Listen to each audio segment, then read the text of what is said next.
नाना काटे आणि त्यांच्या राष्ट्रवादीच्या संपूर्ण कार्यकर्त्यांनी, पदाधिकाऱ्यांनी अ, मोठं मन दाखवून महायुतीचा धर्म पाळण्याचं ठरवलं. त्याबद्दल त्यांचं मनापासून कौतुक करतो. लढाई ही शेवटी लढाई असते आणि कुठलीही लढाई ही लढाईसारखीच लढायची असते. ती तुल्यबळ आहे का कमी आहे असं करून लढाई लढायची नसते. मग ते राजकारण असो किंवा लढाई असो. माझे वडील पण समाजसेवक होते. आई पण चांगल्या पद्धतीने समाजसेवेचं काम करायची. महाराष्ट्र शासनाच्या माध्यमातून आम्ही स्किल डेव्हलपमेंट युनिव्हर्सिटी ही पिंपरी चिंचवडमध्ये आपण स्थापन केलेली आहे. माझं तर स्वप्न असं आहे की आपलं शहर, माझा मतदारसंघ हा जगातील सर्वोत्तम शहर आणि सर्वोत्तम टॉपचं सिटी व्हावी अशी माझी इच्छा आहे. मग आमदार झाल्या झाल्या शहरातील पाणी पुरवठा आणि वाहतूक समस्या त्यावरती काम करायचं. शहराध्यक्षपद भूषवत असताना मागील वर्षभरामध्ये आम्ही सर्व कार्यकर्त्यांची फौज तयार केलेली आहे. तर आम्ही अमृत योजनेच्या माध्यमातून की जे पाण्याचे लिकेजेस होते, म्हणजे पाण्याची गळती होती, ती जवळपास आम्ही 35-40% ती आता 10-12% आणलेली आहे. पूर्वीपासून आईवडिलांची शिकवण आहे की जे काही काम आहे ते नीट नेटाने करायचं आणि प्रामाणिक करायचं.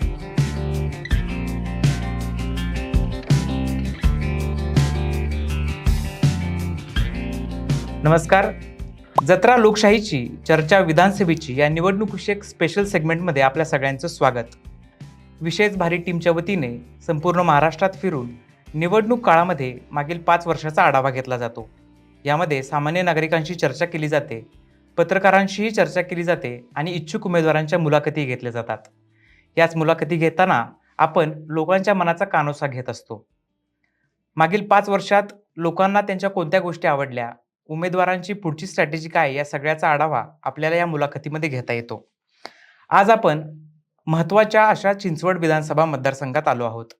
2008च्या मतदारसंघ पुनर्रचनेनंतर या ठिकाणी आत्तापर्यंत एकूण 4 निवडणुका झाल्या. त्यापैकी 3 ह्या रेग्युलर निवडणुका होत्या, तर एक निवडणूक ही इथले आमदार लक्ष्मण जगताप यांच्या निधनानंतर झालेली पोटनिवडणूक होती. या 4ही निवडणुकांमध्ये जगताप घराण्याचं वर्चस्व असल्याचं पाहायला मिळालं. 2024च्या विधानसभा निवडणुकीसाठी चिंचवड शहरातून भाजपचे शहराध्यक्ष असलेले शंकर जगताप यांना उमेदवारी मिळालेली आहे. शंकर जगताप हे स्वर्गीय लक्ष्मणराव जगताप यांचे धाकटे बंधू आहेत. आज आपण त्यांच्याकडून जाणून घेणार आहोत मतदारसंघासाठी त्यांची स्ट्रॅटेजी काय आहे, त्यांचं विजन काय आहे. नमस्कार सर, आपलं स्वागत आहे विशेष भारीमध्ये. नमस्कार. सर्वप्रथम विशेष भारी या सर्व टीमचं मी मनापासून स्वागत करतो. सर्व व्ह्युअर्सचंही मनापासून स्वागत करतो.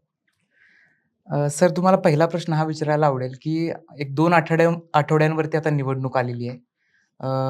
तुमचं पहिल्याच यादीत नाव आलं होतं आणि त्यामुळं प्रचार करण्यासाठी अधिकाधिक वेळ तुम्हाला मिळाला होता. सध्याची काय परिस्थिती आहे प्रचाराची? आघाडीही घेतली तुम्ही असं लक्षात येत आहे आमच्या. कसा चाललाय प्रचार? मी सर्वप्रथम सर्व माझे भारतीय जनता पार्टीचे वरिष्ठ नेते आणि महायुतीचे सर्व वरिष्ठ नेत्यांचा मी मनापासून आभार मानेल की त्यांनी माझ्यासारख्या कार्यकर्त्याला ही संधी दिली. आपण जर पाहिलं तर जवळपास 10-12 दिवस झाले उमेदवारी डिक्लेअर होऊन आणि प्रचारात आघाडी घेतलेली आहे. शहराध्यक्षपद भूषवत असताना मागील वर्षभरामध्ये आम्ही सर्व कार्यकर्त्यांची फौज तयार केलेली आहे. मग बूथ प्रमुखापासून तर शक्ती केंद्र प्रमुखापर्यंत आमची सर्व तयारी आहे आणि सर्वांमध्ये नवचैतन्य आहे. पोटनिवडणुकीनंतर सर्वजण वाट पाहून होते की विधानसभेची इलेक्शन कधी लागतात आणि कधी आमच्या शहराध्यक्षाला हे चिंचवड विधानसभेचं तिकीट मिळतंय. अगदी सर. म्हणजे निवडणुका जाहीर होत असताना आपल्या आवडत्या नेत्याला तिकीट मिळणे कार्यकर्त्याची भावना असतेच. सर, तुम्हाला याला जोडून विचारावंसं वाटेल की तुमचा प्रवास हा विविधांगी राहिलेला आहे. म्हणजे तुमची महाविद्यालयीन जीवनानंतर तुम्ही स्पर्धा परीक्षांचा अनुभव घेतला होता. त्यानंतर तुम्ही व्यवसायातही यशस्वी झालात. समाजकारणही चांगल्या पद्धतीनं केलं आणि तिथून आता राजकारणात तुम्ही उतरलेले आहात. मागच्या 15 वर्षांपासून तुम्ही सक्रिय राजकारणातही आहात. या एकूण प्रवासाविषयी काय सांगाल आम्हाला? शिक्षण घेत असताना शिक्षण कंप्लीट केल्यानंतर स्पर्धा परीक्षेचा अनुभव घेतला आणि निश्चितच एक स्पर्धा परीक्षेमध्ये आलेला अनुभव आणि मिळालेलं ज्ञान याच्या जोरावर मी चांगल्या पद्धतीने व्यवसाय करू शकलो, चांगल्या पद्धतीने समाजकारण करू शकलो आणि ह्या दोन्हीचा अनुभव घेऊन आता राजकारणामध्ये उतरलेलो आहोत. गेली 15 वर्ष 15 किंबहुना 20-25 वर्ष हे समाजकारण करत आलेलोच आहोत. आता फुल टाईम राजकारण हे न करता ज्या पद्धतीने कालपर्यंत समाजकारण केलं, त्याच पद्धतीने समाजकारण यापुढील काळात होणार आहे. ओके. महत्त्वाचा मुद्दा मांडला सर, की राजकारण करताना तुम्ही समाजकारण करायला विसरणार नाही आहात. या मतदारसंघात ज्यावेळेस आम्ही फिरत होतो, त्यावेळेस आम्हाला लक्षात येत होतं, की इथले रस्ते नीटनेटके आहेत, चांगले आहेत. त्यासोबतच वॉकिंग गार्डन आहेत, बाग-बगीचे आहेत, औद्योगिक क्षेत्रही विस्तारलेलं आहे. एकंदरीतच आमदारकीची निवडणूक तुम्ही लढवताय. तुमचं विजन काय आहे या मतदारसंघासाठी? म्हणजे बऱ्याचदा अशी तुलना केली जाते, की मला देशातील अमुक शहराप्रमाणे माझा मतदारसंघ बनवायचा आहे किंवा जगातलं एखादं शहर असतं जे नावाजलेलं असतं, त्या शहराप्रमाणे माझा मतदारसंघ मला घडवायचा आहे. तुमच्या मनात अशी काही प्रतिमा आहे कुठल्या शहराची वगैरे, की तुम्हाला तुमचं चिंचवडच वेगळं बनवायचं आहे, जे जगात प्रसिद्ध होईल असं? निश्चितच जर आपण पिंपरी चिंचवडचा भौगोलिक परिस्थिती पाहिली किंवा चिंचवड विधानसभेची पाहिली, तर एका बाजूला आय-टी हब आहे आणि दुसऱ्या बाजूला एम-आय-डी-सी म्हणजे औद्योगिक क्षेत्र आहे. अशा ऑटोमोबाईल हब असणाऱ्या या दोन्हीच्या मध्ये चिंचवड विधानसभा आहे आणि इथे पोटेन्शियल खूप आहे. आज जर आपण पाहिलं, की 87ला महानगरपालिकेची स्थापना झाली, त्यावेळेस जेमतेम 5 ते 6 लाख लोकसंख्या होती. आज 2024ला पाहिलं तर पूर्ण महानगरपालिकेची लोकसंख्या जवळपास 35 ते 40 लाख आहे. कारण इथे जे पोटेन्शियल आहे, या पोटेन्शियलच्या माध्यमातून आपल्याला चिंचवड विधानसभेचा विकास करता येईल. येणारी जे शहरीकरण वाढलेलं आहे, त्या शहरीकरणाला चांगल्या पद्धतीच्या सुविधा कशा देता येईल आणि इथे राहण्यायोग्य लोकांना परिसर असल्यामुळे इथे लोकांच्या सगळ्या गरजा पूर्ण कशा होतील. मग त्या पाण्याच्या समस्या असतील, वाहतुकीची समस्या असेल किंवा आरोग्याची समस्या असेल. या सगळ्या समस्या सोडवण्याचा मी यापुढील काळात प्रयत्न करणार आहोत. आताच तुम्ही सर पाण्याच्या समस्येचा उल्लेख केला. मतदारसंघातही खूप चर्चा आहे या मुद्द्यावरती. एक दिवसाआड पाणी येतंय. नेमकं काय करणार आहे, की मागील 15 वर्ष आपल्या जगताप कुटुंबाकडे ही सत्ता आहे या भागातली. त्या काळात हा प्रश्न सुटू शकलेला नाहीये. तुमच्याकडे काही वेगळे उपाययोजना आहे का, की हा पाण्याचा प्रश्न तुम्ही कसा सोडवणार आहात? अ, प्रश्न सुटू शकला असं नाहीये. कारण आपण जर पाहिलं तर मी आत्ताच उल्लेख केला, की 87ला महापालिकेची लोकसंख्या आणि आत्ताची लोकसंख्या हा वाढलेलं शहरीकरण आणि वाढलेली लोकसंख्या, परंतु पाणी पुरवठा किंवा पाण्याचा जो साठा जो आहे तो लिमिटेड आहे. आपण जर पाहिलं तर पिंपरी चिंचवड शहरासाठी पाणी पुरवठा हा फक्त पवना धरणातून होतो आणि त्याची साठवणूक क्षमता ही फक्त 10 ते 12 टी-एम-सीच आहे. त्याची साठवणूक क्षमता वाढलेली नाहीये. परंतु मागच्या 30-35 वर्षामध्ये पिंपरी चिंचवड शहराची लोकसंख्या ही तिपटीने चौपटीने झालेली आहे. याच्यामध्ये मग पाण्याचा वापर आपण कसा करावा? कारण आपण जर पाहिलं तर आम्ही अमृत योजनेच्या माध्यमातून, की जे पाण्याचे लिकेजेस होते, म्हणजे पाण्याची गळती होती, ती जवळपास आम्ही 35-40% वरनं ती आता 10-12% वर आणलेली आहे. त्याचप्रमाणे मागील काही काळामध्ये जर आपण पाहिलं तर पाण्याचा रिसायकल किंवा रियूज होत नव्हता. एस-टी-पीचं प्रमाण कमी होतं. तर आज आम्ही एस-टी-पीचं 50% आम्ही रिप्लांट करतोय किंवा रिस्ट्रक्चर करतोय. ज्या पद्धतीने 560 एम-एल-डी पाणी आम्ही पवने धरणातून उचलतो, तर त्याचं रिसायकल किती होत होतं? तर जेमतेम 70 ते 80 एम-एल-डीच व्हायचं. त्याची आम्ही आता कॅपॅसिटी वाढवली आहे आणि ते 250 ते 300 एम-एल-डी पाणी आम्ही आता रिसायकल करून रियूज करणार आहोत. रियूज कशासाठी? तर जे सेकंडरी यूज आहे, की मग आपण गार्डनिंग असेल किंवा फ्लश असेल किंवा इंडस्ट्रियल यूज असेल, की जेणेकरून हे 250 एम-एल-डी पाणी पुन्हा आपल्याला यूज झाल्यामुळे जे आत्ता आपलं चांगलं पाणी, पिण्याचं पाणी हे यूज होतंय, तो अधिकचं पाणी आपल्याला मिळेल आणि निश्चितच या येणाऱ्या काळामध्ये या पाण्याची जी समस्या आहे, ती निश्चितच आम्ही सोडवणार आहोत. राहिला प्रश्न पुन्हा, की शहरीकरण वाढतच चाललेलं आहे. तर आम्ही नुसतं तिथपर्यंतच न थांबता पुढील आम्ही 25 वर्षाचा विचार करू. येणाऱ्या 25 वर्षाची लोकसंख्या वाढती पाहून आम्ही ज्या पद्धतीने पवना धरणातून पाणी मिळतं त्याच पद्धतीने भामासखेड धरणातूनही आम्ही पाणी उचलायचं आम्हाला परमिशन मिळाली आणि त्याचं कामही पूर्ण झालंय आणि ते पुरवठाही चालू झालेला आहे. त्याचबरोबर आम्ही मुळशी डॅममधनं सुद्धा पाणी उचलण्याची परवानगी घेत आहोत, की जेणेकरून पिंपरी चिंचवडचा पश्चिमेकडील भाग म्हणजे हिंजवडी असेल, ताथवडे असेल, रावेत, किवळे, पुनवळे, वाकड या भागात जी पाण्याची समस्या आहे, ती पाण्याची समस्या आम्ही येणाऱ्या काळामध्ये सोडवणार. पाणी प्रश्नावरती भरीव कामगिरी करण्याचा एकंदरीत तुमचा मानस दिसतोय. पाण्यासोबत आणखीन काही महत्त्वाच्या अडचणी ज्या मतदारसंघात जाणवतात, त्यामध्ये एक आहे की आपण उल्लेख केला की चिंचवड हे विकसित झालेलं शहर आहे. यामध्ये IT कंपन्या आहेत, इंडस्ट्रियल हब आहेत. पण एवढं सगळं असून सुद्धा तरुणांना त्यांच्या मनासारखा रोजगार मिळत नाहीये.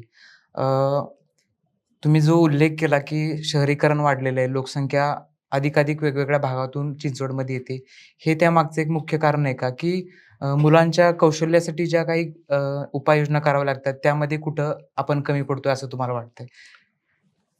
आपण जर पाहिलं तर रोजगाराची समस्या नाहीये. पण त्याला त्याच्या क्वालिफिकेशन प्रमाणे जॉब मिळत नाहीये. तर हा जॉब मिळत नाही तर ह्याच्यामध्ये आपल्याला कुठेतरी सिस्टम बदलावे लागणार आहे. आणि सिस्टम बदलायची तर जी काही आपली आत्ता शैक्षणिक धोरण आहे, शैक्षणिक पद्धती आहेत, त्या जर आपण बदलल्या जसं आता मोदीजींनी शैक्षणिक धोरण बदललंय आणि त्या धोरणानुसार येणाऱ्या काळामध्ये जो काही आपला विद्यार्थी आहे, तरुण वर्ग आहे, तो त्याचं आत्ता ग्रॅज्युएशन झाल्यानंतर त्याला जॉब मिळायचा. तर तो 10वी-12वी नंतर त्याला त्याच्या आवडीचं काम करायला मिळेल. कारण त्यांनी त्याच्या आवडीची कला त्यांनी आत्मसात केलेली असणार आहे. आणि ज्या पद्धतीने जे आमचं व्हिजन आहे, की थीम स्कूलमध्ये मला जे आवडतं, मला ज्याच्यात रस आहे, त्याचंच ज्ञान आम्ही त्या विद्यार्थ्याला, त्या तरुणाला देणार आहोत. त्याच्यामुळे आज जर पाहिलं, की मला ऑटोमोबाईलमध्ये इंटरेस्ट आहे, तर मला ऑटोमोबाईल इंजिनिअरिंग मी केल्यानंतर आज ऑटोमोबाईल हब MIDC पिंपरी चिंचवडमध्ये आहे. तर मला निश्चितच तिथे जॉब मिळेल. पण मी सिव्हिल इंजिनिअर झालो, तर मला ऑटोमोबाईल हबमध्ये काम मिळणारच नाही. मग अशा पद्धतीने आम्ही ते शैक्षणिक धोरणामध्ये काही बदल करून आणि नवीन शैक्षणिक धोरण आणून निश्चितच येणाऱ्या काळामध्ये प्रत्येक तरुणाच्या हाताला काम असणार आहे. मनासारखं काम. मनासारखं काम असणार. असणार. आपण ह्या मुद्द्यांची चर्चा करतोय की ज्या समस्या आहेत किंवा अडचणी आहेत. अजून एक मुद्दा येतो तो ट्रॅफिकच्या समस्येचा.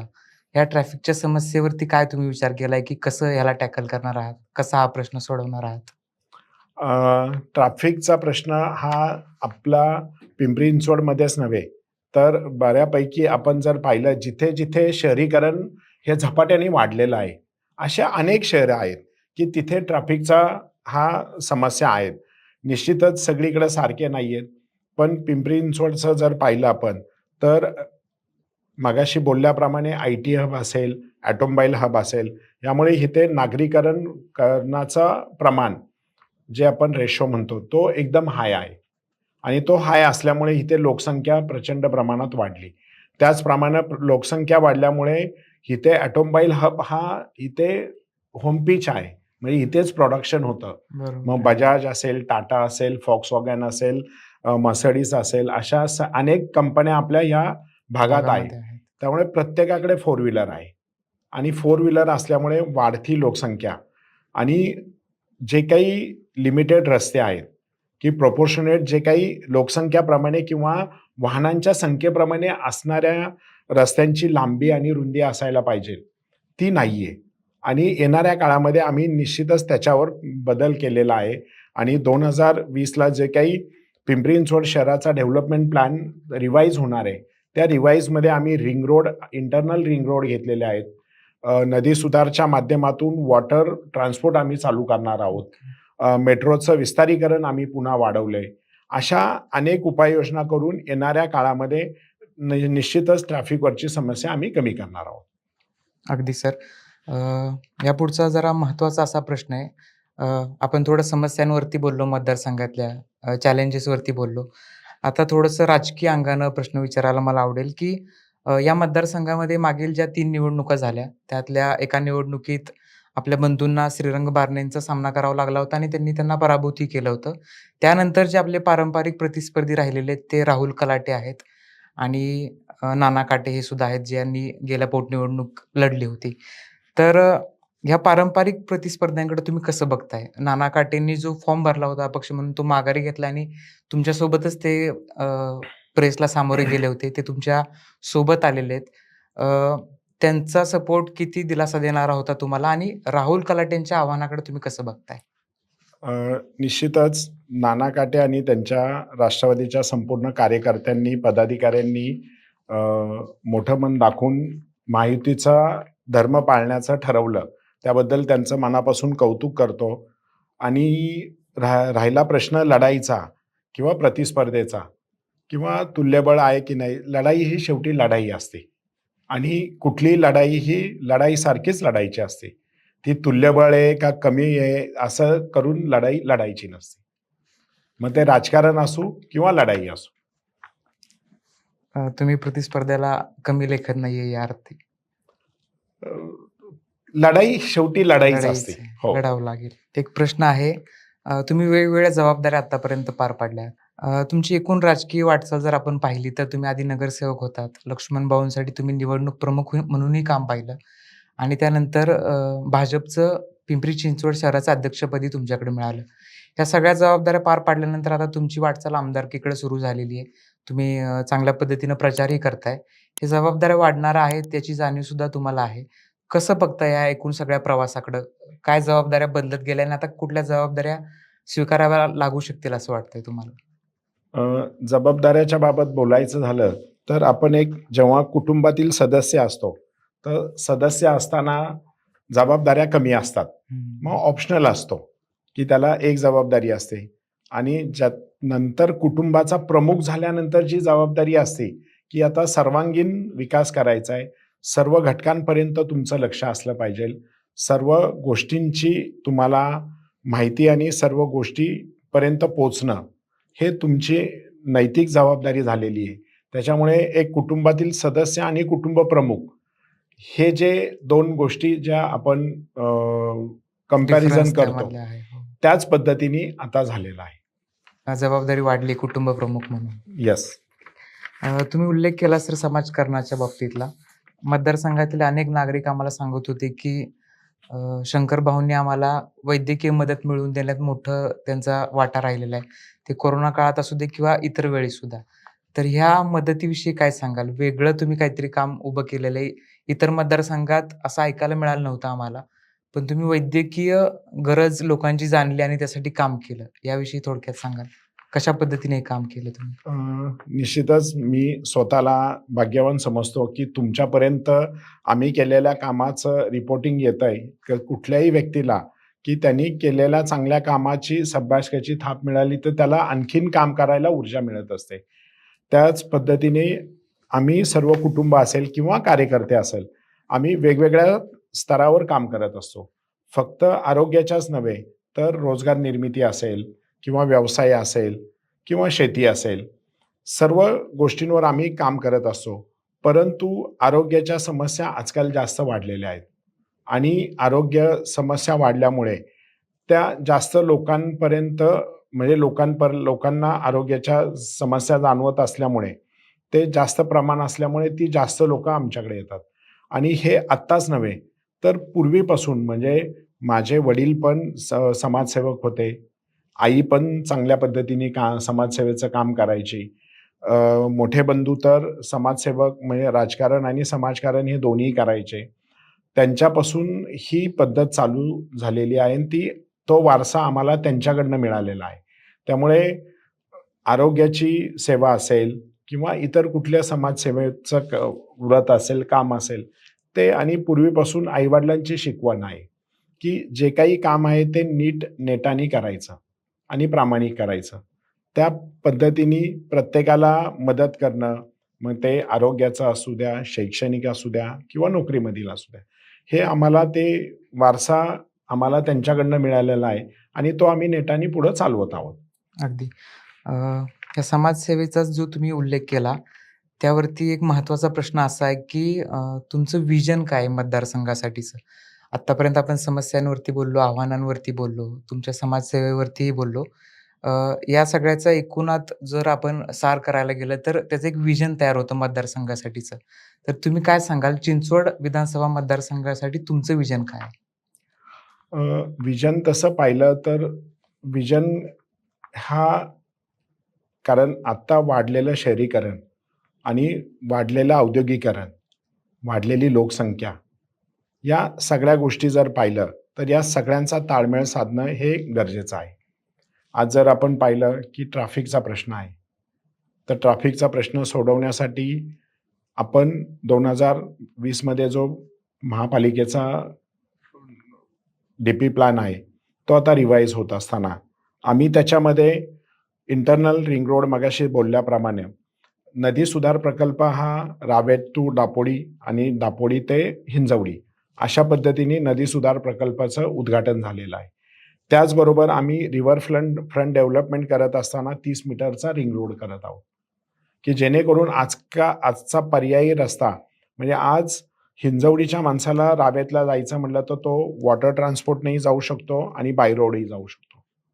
आणि मधले जे कनेक्टिव्हिटी आहे, ती आम्ही कनेक्टिव्हिटी मेट्रोच्या माध्यमातून जुळवणार आहोत. आज मेट्रो स्वारगेट टू निगडीपर्यंत झालेली आहे.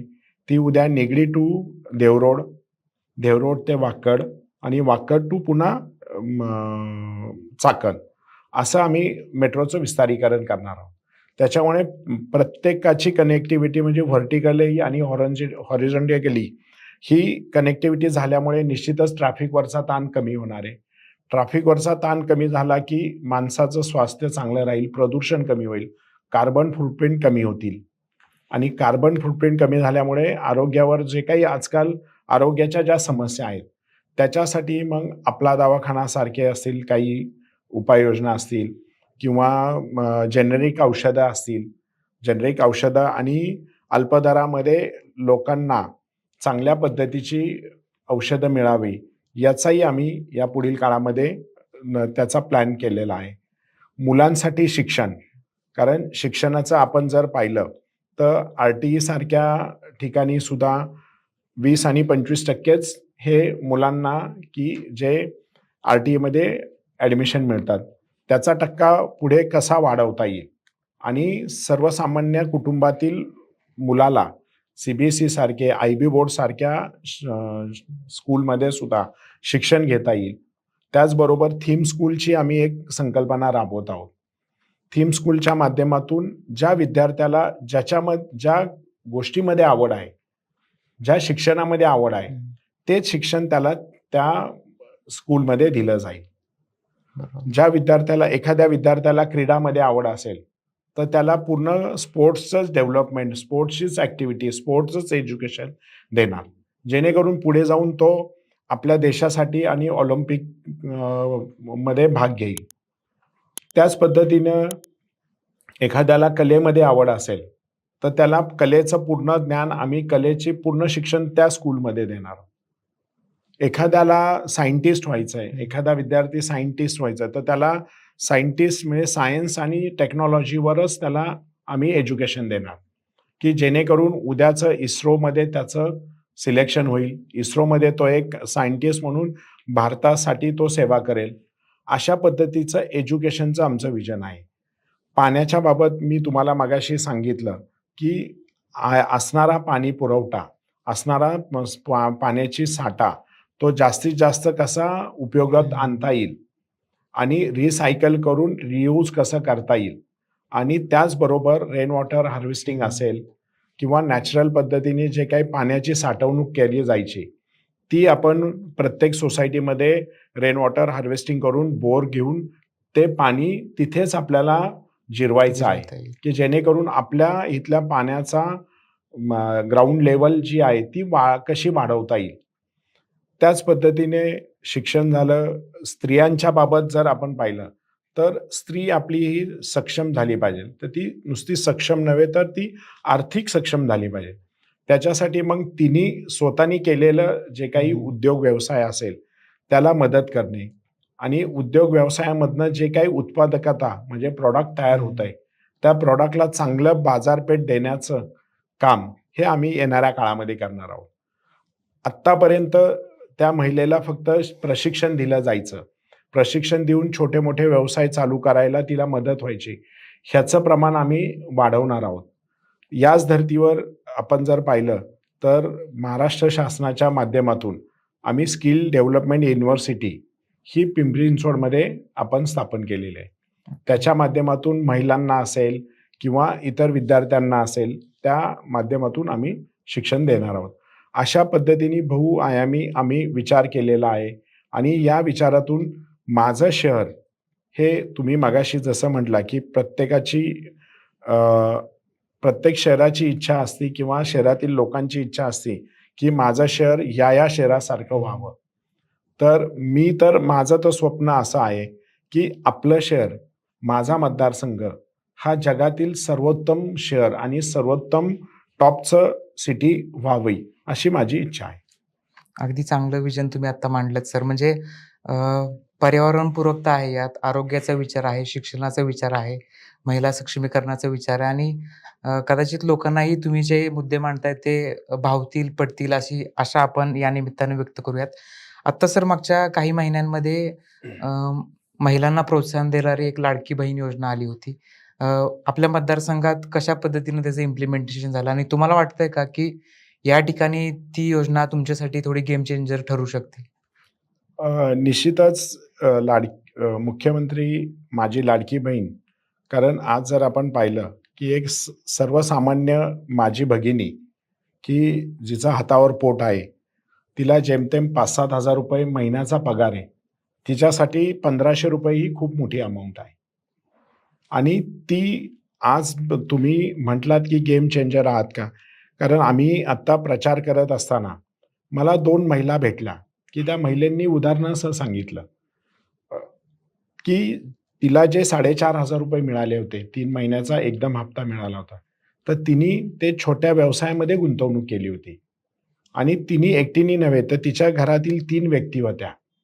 तिचे नातेवाईक कोण होत्या, तर त्या तिघींनी मिळून एक छोटा व्यवसाय काय केला, तर आत्ता जे दसरा आणि दिवाळीसाठी जे काही पूजेचं साहित्य लागतं किंवा रांगोळी लागतात, हे त्यांनी विक्रीसाठी ते साहित्य भरलं आणि त्यांनी सांगितलं, की "भाऊ, आम्हाला ह्या मुख्यमंत्र्यांच्यामुळे, या लाडकी बहीण योजनेमुळे आम्हाला जे तिघींना 4,500-4,500 मिळाले, ते आम्ही आमच्या व्यवसायात गुंतवलेत आणि त्याचे निश्चितच आम्हाला दुप्पट पैसे होणार आहेत." तर हे निश्चितच ही गेम चेंजर ही योजना ठरू आहे. शकते. अ, आपण सगळा आढावा घेतला आत्तापर्यंत तुमच्या विजनचा. अ, आमदार झाल्यानंतर पहिलं काम कोणतं करण्याचा तुमचा मानस आहे? कुठलं काम तुम्हाला जास्त महत्त्वाचं वाटतंय? मग आमदार झाल्या-झाल्या शहरातील पाणी पुरवठा आणि वाहतूक समस्या त्यावरती काम करायचं काम तुम्हाला. करणार. येस. अ, विशेष भारीचे आपल्या जवळपास 8,00,000हून अधिक सबस्क्रायबर आहेत. अ, त्यात काही चिंचवड विधानसभा मतदारसंघातलेही लोक असतील. जर हे लोक आपला इंटरव्ह्यू पाहत असतील, ऐकत असतील, तर तुम्हाला त्यांना काय संदेश द्यावासा वाटतो येत्या विधानसभा निवडणुकीच्या निमित्तानं? सर्व मतदारांना मी एकच सांगेल, की डॉक्टर बाबासाहेब आंबेडकरांनी जो काही राज्यघटनेने आपल्याला मतदानाचा जो हक्क दिलेला आहे, तो आपण आपल्या सदसद विवेक बुद्धीला जागृत राहून आपण तो मतदानाचा हक्क बजवावा आणि विकसित महाराष्ट्र घडवण्यासाठी आपण आपला मतदानाचा हक्क बजवून त्याला आपण एक मूर्त स्वरूप द्यावं. अ, अत्यंत महत्त्वाचा मुद्दा मांडलाय. अ, हा सगळा खटाटोप ज्या मतदारांसाठी असतो, त्या मतदारांनी जर मतदान केलं नाही, तर ती लोकशाही कशी टिकेल? हा मुद्दाही विचारात घेण्यासारखा आहे. कारण बऱ्याचदा असं लक्षात येतं, की अगदी 50% खाली मतदान केलेलं असतं, 50-52% तर शंकर भाऊंनी त्यांचं मत मांडताना असं सांगितलंय, की हा लोकशाहीचा उत्सव आहे, तो सण आहे आणि त्यात तुम्ही सगळ्यांनी सहभागी व्हायला पाहिजे.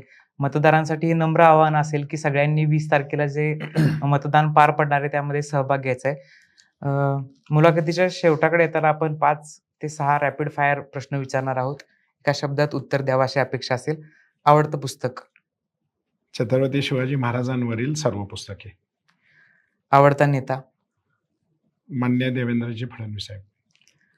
आवडता सिनेमा, जो जीता वही सिकंदर. राजकारण की समाजकारण? समाजकारण. निवांत वेळ मिळाला तर काय करता? पुस्तकं वाचतो. रॅपिड फायर मधला आपला शेवटचा प्रश्न आहे, गती की प्रगती? अ, सातत्यपूर्ण प्रगती. अत्यंत व्यवस्थित पद्धतीनं शंकर जगताप साहेबांनी आपल्या प्रश्नांची उत्तरं दिलेली आहेत. चिंचवड विधानसभा मतदारसंघासाठी त्यांनी आपलं विजनही मांडलेलं आहे. अ, या मुलाखतीचं सार जर पाहायला गेला तर त्यांनी स्वतःचा गवगवा करण्यापेक्षा मतदारांसाठी काय आवश्यक गोष्टी आहेत, त्यांच्या विधानसभा क्षेत्रात येणाऱ्या महत्त्वाच्या गोष्टी काय आहेत, त्यावरती त्यांचा फोकस राहिलेला आहे. यामध्ये महिला सक्षमीकरण हा महत्त्वाचा मुद्दा असेल, पाणी पुरवठा असेल, शुद्ध पाणी मिळण्याचा प्रश्न असेल किंवा ट्रॅफिकची समस्या सोडवण्याकडे लक्ष असेल. थीम स्कूलचा त्यांनी जो मुद्दा मांडला, की विद्यार्थ्याला ज्या क्षेत्रात आवड आहे, त्याच क्षेत्रातलं शिक्षण त्याला मिळालं पाहिजे, हे मांडण्याचा त्यांनी प्रयत्न केलेला आहे. आणि कौशल्याधारित लोकांना शिक्षण मिळालं पाहिजे, रोजगार मिळाला पाहिजे, हे सगळं देण्याकडे त्यांचा प्रयत्न असेल. विशेष भारीच्या ह्या निवडणूक स्पेशल सेगमेंटमध्ये आज आपल्याला अमूल्य वेळ दिला शंकर जगताप साहेबांनी. त्यांचा मी मनःपूर्वक धन्यवाद व्यक्त करतो आणि त्यांना येत्या विधानसभा निवडणुकीसाठी मनःपूर्वक शुभेच्छा देतो. धन्यवाद. धन्यवाद.